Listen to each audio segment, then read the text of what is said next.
अस्सलाम वालेकुम। SM news के साथ मैं हूं इश्तियाक अली। खबरों का सिलसिला बढ़ाते हुए खबर शामिल करते हैं बवाना से। बवाना और गिरदनवा में गर्मी की शिद्दत के इजाफे के साथ ही ठंडे मशरूबात की मांग बढ़ने लगी। अहम शाहराहों पर ठंडे मशरूबात के ठेले सज गए। इमली, आलू बहारा, फालसा, आड़ू, नींबू पानी का शरबत इस मौसम में गर्मी का तोड़ समझा जाता है।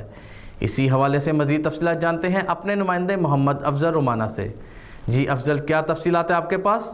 बवाना जैसे जैसे ही सूरज का पारा चढ़ता जा रहा है वैसे ही गर्मी की शिद्दत में इजाफा होता जा रहा है। गर्मी की शिद्दत के साथ साथ ठंडे मशरूबात की मांग में भी इजाफा हो गया है। कहीं नींबू पानी तो कहीं आलू इमली का शरबत पिया जा रहा है। गर्मी की शिद्दत के साथ ही बवाना की अहम शाहराहों बाजारों पर ठंडे और मीठे मशरूबात के स्टॉल सज गए। फालसा, नींबू, आलू बुखारा, इमली का शरबत इस मौसम में गर्मी का तोड़ समझा जाता है। बवाना जा बजा इन मशरूबात के स्टॉल सज गए जहां पर बूढ़े जवान इन मशरूबात से ठंडक और राहत हासिल करते हुए नजर आते हैं। इस हवाले से शहरियों का कहना है जी बवाना में गर्मी की शिद्दत के आते ही मुख्तलिफ शहराहों पर शरबत की रेड़ियाँ और स्टॉल लग चुके हैं।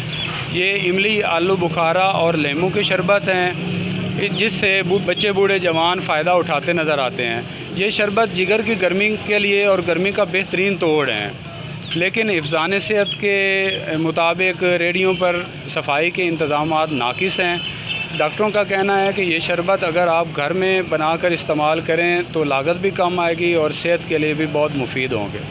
कि गर्मी में इन मशरूबात को पीने से ना सिर्फ गर्मी का एहसास कम होता है बल्कि ज़हनी ताजगी भी लौट आती है। दूसरी जानिब शाहराहों बाजारों में लगे ठेलों पर सफाई के नाकिस इंतजामात होने के बहस अक्सर बूढ़े जवान बाजारी मशरूबात पीकर बीमार हो जाते हैं। इसलिए डॉक्टर हज़रात ने भी घर में बने हुए साफ सुथरे मशरूबात पीने का मशवरा दिया है जो सस्ते और सेहत बख्श भी हैं। कैमरामैन मोहम्मद आरिफ डक्कू के साथ मोहम्मद अफजल रमाना, बवाना। बहुत शुक्रिया अफजल तफसीलात से आगाह करने के लिए।